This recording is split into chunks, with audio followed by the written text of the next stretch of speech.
Ya, masih di Apa Kabar Indonesia Pagi bersama saya Vena Kintan. Pemirsa, sudah hadir di sebelah kanan saya ini kriminolog Prof. Adrianus Meliala. Selamat pagi, Prof. Selamat pagi, terima kasih. Pagi. Nah, melanjutkan yang tadi nih, Prof. Ya. Kita sambil ngomong di pusat kota Jakarta nih, Prof. Asik sekali. Tapi pembahasan kita nampaknya cukup serius ya. Lagi-lagi marak kasus penyiraman air keras yang terjadi dialami oleh para pelajar. Apa sebetulnya yang terjadi, Prof? Ya, masalah utamanya kan adalah tawuran, yang merupakan fenomena umum di awal tahun ajaran. Jadi saya menduga, data juga mengkonfirmasi bahwa hingga kuartal pertama, bahkan hingga semester pertama dari tahun ajaran itu biasanya meningkat tawuran tersebut. Nah, ada beberapa penyebab. Pertama adalah bahwa tawuran dianggap sebagai inisiasi. Apa dulu? Mapram atau apa namanya ya, pelonco dari siswa kelas 2, kelas 3 kepada siswa baru. Berani nggak menunjukkan bahwa kamu cinta sekolahmu? Kita punya musuh di sana, serang, gitu ya. Nah, sementara si siswa kelas 1 ini menunjukkan bahwa dia solider, yang kelas 2, kelas 3 sibuk mempersiapkan ujian, gitu ya. Nah, pada saat mendekati ujian, UTS atau sudah mendekati ujian semester, biasanya turun tawuran tersebut, mengingat mereka semua sedang sibuk ujian. Nah, maka lalu fenomena yang sama akan berputar di tahun berikutnya. Ketika yang kelas 1 ini naik menjadi senior dan ada junior baru, begitu. Dan yang kedua adalah bahwa ada musuh yang abadi. Jadi musuhnya itu mungkin terjadi berkelahinya tahun-tahun yang lalu, tapi terus diulang-ulang, dibangkit-bangkitkan, dijadikan semacam legacy untuk kemudian menjadi ikon bagi sekolah tersebut dalam rangka melawan sekolah yang lain. Artinya tawuran tidak berlaku semua, tidak terjadi di semua sekolah. Maka yang terjadi adalah bahwa kalau hari ini saya menjadi korban misalnya, besok saya jadi pelaku, dan sebaliknya. Nah, itu yang kemudian menyebabkan tadi ada situasi di mana saya pernah menjadi korban air keras, besok saya ulangi nih pada saat saya menjadi junior, pada saat saya menjadi senior. Nah, singkatnya adalah bahwa memang tawuran itu tidak menjadi fenomena umum bagi semua anak sekolah, tapi tentu satu orang pun itu tidak boleh ya menjadi korban dan menjadi pelaku. Nah, untuk itu maka saya menyarankan bahwa perlu ada tindakan yang cukup tegas. Saya misalnya menyarankan begini, mungkin nggak ya sekolah-sekolah yang sudah kena penyakit tawuran itu bertahun-tahun, itu misalnya libur 3 tahun. Sehingga satu generasi habis, tidak ada lagi, ketika generasi baru masuk, itu lalu kemudian cerita-cerita mengenai musuh. Tidak menjadi budaya ya, tidak Prof, menjadi ya? budaya lagi. Lalu mereka keluar dengan budaya baru, dan sebelah sana juga begitu ya. Ketika itu kelas sekolah di sana diliburkan selama 3 tahun, maka tidak ada lagi cerita yang mengatakan bahwa itu sekolah itu musuh kita ya, dan sebaliknya. Moga-moga dengan begitu tawuran menjadi hilang. Walaupun tentu saja biayanya dalam tanda kutip itu besar sekali, karena tadi selama 3 tahun sekolah tersebut tidak bisa menerima siswa baru. Oke, tadi disinggungkan budaya, kemudian juga adanya balas dendam. Nah, kalau Prof sendiri melihatnya apa sih sebetulnya motif dari para pelajar ini, pelaku-pelaku ini melakukan aksi penyiraman air keras? Apakah memang karena hanya iseng, balas dendam, atau ada motif lain? Saya melihat ini sebagai modus saja, cara ya. Pertama yang bisa terjadi adalah mereka melakukan penyergapan, ya, mereka rame-rame penyergapan. Yang kedua lalu kemudian ditambah dengan senjata tajam, maka mereka menyimpan senjata tajam mereka bahkan di jembatan, di warung, di rumput-rumput dekat sekolah mereka, yang bisa mereka ambil pada saat mereka keluar dari sekolah.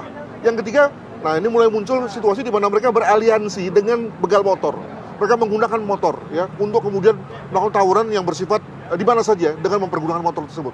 Dan yang keempat adalah tadi ini, mereka mempergunakan alat bantu yang lain ketika mereka di tempat umum, gitu ya. Ketika mereka jalan, gitu ya, sebagai satu modus. Maka memang perlu ada pemberitaan seperti ini, Mbak, dan saya setuju dengan TV One. Hal ini kemudian perlu dicegah bahwa kemudian lalu ini berbahaya, tidak boleh, dan bagi pelakunya akan diancam sanksi tegas, gitu ya, sehingga kemudian lalu modus ini akan hilang lagi. Memang tidak menyelesaikan masalah, tapi modusnya bisa hilang dan kembali kepada modus yang lama yang relatif kepolisian sudah bisa menanggulanginya. Tapi kalau kita melihat dari karakteristik dari pelaku-pelaku ini, ada di penjaringan Jakarta Utara, Prof, yang memang menyiram 2 kali korbannya. Sekali sudah disiram, waktu ada warga di sekitarnya disiram kembali. Ini apa yang terjadi? Mereka tidak ada rasa takutkah dengan adanya hukum? Atau ini sebetulnya mereka menganggap hanya kenakalan remaja saja, Prof? Begini, mereka itu kan berkelompok ya, dan ketika mereka berkelompok, maka muncul yang namanya jiwa kelompok. Tidak ada lagi kesadaran diri bahwa itu salah, benar, dan seterusnya. Yang muncul adalah berani, ya, solider, loyal. Nah, apa yang terjadi ketika misalnya mereka pulang ke rumah, mereka sebenarnya udah mulai mikir tuh, bahwa tindakan mereka itu merugikan orang lain, membahayakan orang lain dan dirinya sendiri. Nah, bagaimana ya, dan itu memang penyakit dari masa ke masa, walaupun mereka sudah menjadi kelompok, tapi tetap memiliki kesadaran bahwa apa yang mereka lakukan untuk melanggar hukum, membahayakan bagi orang lain dan seterusnya. Namun sulit sekali. Yang paling ampuh adalah mengancam dengan ancaman pidana. Hanya masalahnya begini, ancaman pidana pun juga lalu banyak teman-teman mahasiswa ini sudah mengerti bahwa pada tingkat tertentu mereka sebetulnya semacam terbebas gitu ya. Masih dilindungi oleh hukum karena masih di bawah umur. Betul.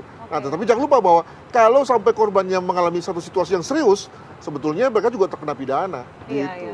Kalau sudah begini, Prof, ini kan mereka masih berlindung di payung hukum ya, di bawah umur rasa-rasanya masih dilindungi oleh hukum. Apa yang kemudian bisa dilakukan nih, Prof, untuk bisa rasa-rasanya memberikan rasa jera juga terhadap pelajar-pelajar pelaku ini? Jadi dari pengalaman, sebetulnya karena mereka ini kan sebetulnya orang anak-anak baik ya, yang ketika berkumpul jadi beringas.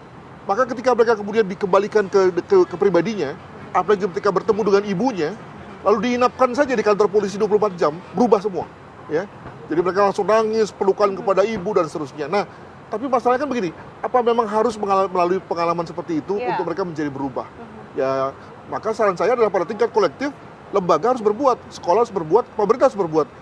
Cara yang saya tawarkan adalah sekolah yang sudah terkena penyakit itu, yang sudah membangun legasi bermusuhan dengan penyakit, diliburkan 3 tahun. Agar dengan begitu proses legasi budaya itu hilang selama 3 tahun. Begitu. Oke. Yang perlu disoroti ini juga kepemilikan dari air keras yang memang pelaku-pelaku ini miliki. Kan mereka masih di bawah umur, Prof. Ini melihatnya seperti apa? Saya kira itu bukan rahasia bahwa itu mudah diakses ya, Mbak ya. Baik itu oleh orang luar maupun apalagi oleh anak muda yang badannya saja sudah bongsor-bongsor sehingga nggak kelihatan lagi dia ini anak pelajar atau apa ya. Jadi saya kira jangan kita salahkan mereka, lebih kepada si pelakunya, bahwa mereka ketika mereka melakukan itu, mereka ada semacam implikasi yang bisa mengubah jiwa mereka, hidup mereka, dari tadinya orang bebas menjadi terpidana. Begitu. Ini kan tadi sudah dikasih rekomendasi oleh Prof.